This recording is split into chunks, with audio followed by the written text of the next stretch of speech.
মই এতিয়া উপস্থিত আছোঁ মাজুলীৰ কোলামৰা গাঁৱত আৰু এই কোলামৰা গাঁৱতে সংঘটিত হৈছে ব্যাপক দুৰ্নীতি। খাদ্য বিভাগে যোগান ধৰা যি আচলতে সুলভ মূল্যৰ চাউল, সেই সুলভ মূল্যৰ চাউল যোগানৰ ক্ষেত্ৰত ব্যাপক দুৰ্নীতি সংঘটিত হৈছে।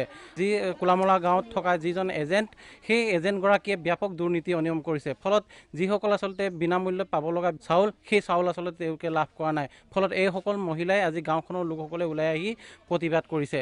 মই সামগ্ৰিক পৰিৱেশ দেখুৱাম প্ৰাগনিউজৰ দৰ্শকসকলক কেনেধৰণে মাজুলীত এতিয়া ব্যাপক দুৰ্নীতি সংঘটিত হৈছে সুলভ মূল্য দোকানৰ ক্ষেত্ৰত। মই সামগ্ৰিক পৰিৱেশ দেখুৱাইছোঁ। এয়া হৈছে মাজুলীৰ কোলামৰা গাঁৱৰ দৃশ্য আৰু এই কোলামৰা গাঁৱত এতিয়া তেওঁলোকে প্ৰতিবাদ কৰি ওলাই আহিছে। কাৰণ তেওঁলোকে যি বিনামূল্যে পাব লগা যি কাৰ্ডৰ ৰেচন কাৰ্ডৰ জৰিয়তে পাব লগা চাউল, এই পাব লগা চাউলসমূহ আচলতে ব্যাপক দুৰ্নীতি কৰিছে এজেণ্টগৰাকীয়ে। তেওঁলোকে যিমান পৰিমাণৰ চাউল পাব লাগে কিন্তু সেই পৰিমাণে তেওঁলোকে চাউল পোৱা নাই। ফলত এইসকল মহিলাই আজি ওলাই আহিছে। কৰোণাৰ সময়ত যি সুলভ মূল্য চাউল বিতৰণ আচলতে কৰিব লাগিছিলে, সেই ক্ষেত্ৰতো তেওঁলোকে এজেণ্টগৰাকী ইয়াত ব্যাপক দুৰ্নীতি কৰিছে। মই স্থানীয় লোক আছে, মই তেওঁৰ পৰাই জানিব বিচাৰিম কেনেধৰণে আচলতে গাঁওখনৰ এজেণ্টগৰাকীয়ে কেনেধৰণে দুৰ্নীতি কৰিছে। মই আপোনাৰ ওচৰলৈ আহিছোঁ, কেনেধৰণৰ দুৰ্নীতি সংঘটিত কৰিছে? একচুৱেলি সম্পূৰ্ণভাৱে এটা স্বেচ্ছাচাৰী এটা আসন চলাই আছে, যিহেতু ইচ্ছাকৃত মোৰ এটা ব্যক্তিগত কাৰ্ডত তেওঁ ইচ্ছাকৃতভাৱে তাৰমানে মই 2 কেজি কাটিম 3 কেজি কাটিম এনেকৈ কৰি আছে। তাৰমানে স্বেচ্ছাচাৰী আসন এটা এটা ব্যৱস্থাক চৰকাৰক আমি অনুৰোধ জনাইছোঁ যে শীঘ্ৰে তেওঁক যদি নাকচ কৰি পেলাই বেলেগ এজনক নিদিয়ে তেনেহ'লে এই ৰাইজে তেখেতৰ পৰা এটা চাউল নাখায় বুলি বৰ্জন কৰিছে। আৰু আপুনি চাওক, আজি 2011 চনতো তাক 6 মাহ আমি নিলম্বন কৰা আছিলে এইটো দুৰ্নীতিৰ ক্ষেত্ৰত। কিন্তু পুনৰ ৰাইজক সেৱা কৰাৰ বাবে পুনৰ তেওঁকে আমি দায়িত্ব দিয়া আছিলে। কিন্তু তাৰ পাছতো প্ৰতি মাহে ইয়াৰ পৰা আমি গালি খাই ইয়াৰ পৰা বিচাৰ কৰি কাজিয়া কৰি পেলাই চাউল খাবলগীয়া হৈছে। আমাৰ নিজৰ ভাইপক যদি আমি ইমানেই যদি মানুহৰ পৰা যদি কাজিয়া কৰি পেলাই আমি খাবলগীয়া হয়, তেনেহ'লে সেই চাউলটো আমি খোৱাতকৈ নোখোৱা ভাল বুলি আমি ৰাইজে আজি সকলোৱে ঐক্যবদ্ধ হৈছোঁ। কেনেধৰণৰ এজেণ্টজনৰ গৰাকীৰ নাম কি আৰু কেনেধৰণৰ দুৰ্নীতি কৰিছে তেওঁ?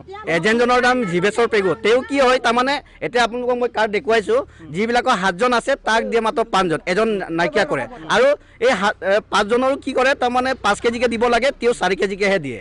তাৰমানে স্বেচ্ছাচাৰী নিজস্বভাৱে তাৰমানে মোৰ চাউলকণ মোৰ অধিকাৰ বিনা অধিকাৰ দি কেনেকৈ কাটিব পাৰিলে। গতিকে আমি চৰকাৰক আমি জনাই দিছোঁ যে সেই যিটো দুৰ্নীতি যিটো কৰা ব্যক্তিজনক শীঘ্ৰে ইয়াৰ পৰা তাৰমানে ইয়াৰ অনুজ্ঞাপত্ৰ নাকচ কৰি বেলেগ এজনক ইয়াত নিয়োগ কৰিব লাগে। হয়, এনেধৰণে আচলতে মাজুলী যোগান বিভাগৰ যি আচলতে খাদ্য যোগান বিভাগৰ যি সমবায় এজেণ্টৰ জৰিয়তে আচলতে ইয়াত তেওঁলোকে সুলভ মূল্যৰ দোকানৰ জৰিয়তে তেওঁলোকে লাভ কৰিছিলে। কিন্তু সেই জীৱেশ্বৰ পেগু নামৰ এজেণ্টগৰাকীয়ে মাত্ৰ তেওঁ এনেধৰণৰ দুৰ্নীতি সংঘটিত কৰিছে যে 5 কেজিৰ ঠাইত 4 কেজি দিছে। আৰু যিজন আছে 10জন লোক আছে, 10টা পৰিয়ালৰ নামত চাউল ইছ্যু হৈ থকাৰ পিছতো মাত্ৰ 6-7জন লোকৰ নামত তেওঁলোকে চাউল বিতৰণ কৰি আহিছে। আৰু এনেধৰণে এতিয়া মাজুলীত এতিয়া সংঘটিত হৈছে চাউল দুৰ্নীতি। মোৰ লগত আৰু স্থানীয় ব্যক্তি আছে, মই জানিব বিচাৰিম কেনেধৰণৰ দুৰ্নীতি কৰিছে, কি ক'ব বিচাৰে? মই কিমান দিনৰ পৰা কৰিছে ক'বলৈ মই লাজে পাইছোঁ। তাৰ লগত আমি বহুত ৰাইজে তাৰ লগত বিচাৰো কৰিছোঁ আৰু DCৰ লগত আমি আলোচনাও কৰিছোঁ। আৰু যিটো জীৱেশ্বৰ নামৰ পেগুৱে আমাৰ ৰাইজৰ কথা আমাৰ নিজ ইচ্ছামতে কাম কৰি থাকে। আৰু য'ত 5জন তাকে 4জন দিয়ে। আৰু নিজ ইচ্ছামতে তাৰ পৰা যিটো এলনমেণ্ট আহে চেণ্ট্ৰেলৰ পৰা, সেই চেণ্ট্ৰেলৰ এলনমতে নিদিয়ে। আৰু সম্পূৰ্ণভাৱে যিটো তাৰ দোকানৰ ওচৰত যিটো ৰাস্তা আছিলে, সেই ৰাস্তাটো এতিয়া যাবলৈ আমাৰ অসুবিধা হৈছে। আৰু একেবাৰে আমাৰ এই চৰকাৰী ৰাস্তাখন মানে কানি দিছে, চাউল আনিব নোৱাৰে। আৰু কিমানখন কাৰ্ড আছে ইয়াত, কিমানখন ৰেচন কাৰ্ড আছে? 58 কাৰ্ডৰ আমাৰ টোটেল 285 আছে সদস্য এই 50 কিবা কাৰ্ডত। এই ইমান ভুক্তভোগী আমি তাত কাজিয়া কৰি প্ৰতি মাহে কাজিয়া কৰিবলগীয়া হৈছে।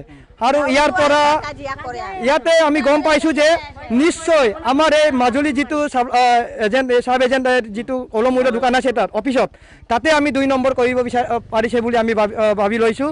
আমি তাত কৰ্তৃপক্ষৰ লগত যুঁজিও পোৱা নাই, ৰাইজে পোৱা নাই। সেইটো কাৰণে আজি আপোনালোকক মাতিবলগীয়া হৈছে। আজি কিমান চাউল পাব লাগে, আপুনি কিমান পাই আছে? আমাৰ 4জনৰ এতিয়া 20 কেজিয়ে দিছে। কিমান পাব লাগে? 35 কেজি পাব লাগে। 35 কেজি পাব লাগে, 20 কেজি পাইছে। 20 কেজিয়ে পাইছে। আপোনাৰ কিমান পাইছে? আপুনি কিমান পাব লাগে কিমান পাইছে মোৰ কিবা বিফ হেল্থ কাৰ্ডৰ 30 কেজি পাব লাগিলে আছিলে কিন্তু 25 কেজি দিয়ে 25 কেজি দিয়ে আপুনি কিমান চাউল পাব লাগে 35 কেজি পাব লাগে এতিয়া কিবা 20 কেজি পাইছো 20 কেজি পাইছে হয় এনেধৰণে আচলতে ব্যাপক খেলি মেলি সৃষ্টি কৰিছে ব্যাপক দুৰ্নীতি সংগঠিত কৰিছে মাজুলী কোলামোৱা গাঁৱত আৰু সুলভ মূল্য দোকানগৰাকী এজেণ্টজনে চাউল কম পৰিমাণে তেওঁ প্ৰদান কৰিছে য'ত আচলতে 20 কেজি 35 কেজি পাব লাগে সেয়া আচলতে আবণ্টনকাৰী সদস্যকাৰীক মাত্ৰ 25 কেজিকৈ দিছে আৰু এনেধৰণে মাজুলী কোলামোৱা গাঁৱত যি পকাজৰা পঞ্চায়তৰ অন্তৰ্গত এইখন গাঁৱত আচলতে ব্যাপক দুৰ্নীতি সংগঠিত হৈছে এজেণ্টগৰাকীয়ে ফলত এনেধৰণে আজি মহিলাসকলে গাঁৱৰ লোকসকলে ওলাই আহি আচলতে প্ৰতিবাদত নামি পৰিছে আৰু তেওঁলোকে এটাই চৰকাৰৰ ওচৰত বা মাজুলী জিলা প্ৰশাসনৰ এটা দাবী জনাইছে যে অতি সোনকালে আচলতে এজেণ্টগৰাকীক তেওঁৰ যি অনুজ্ঞাপত্ৰ সেই অনুজ্ঞাপত্ৰ বাতিল কৰিবলৈ দাবী জনাইছে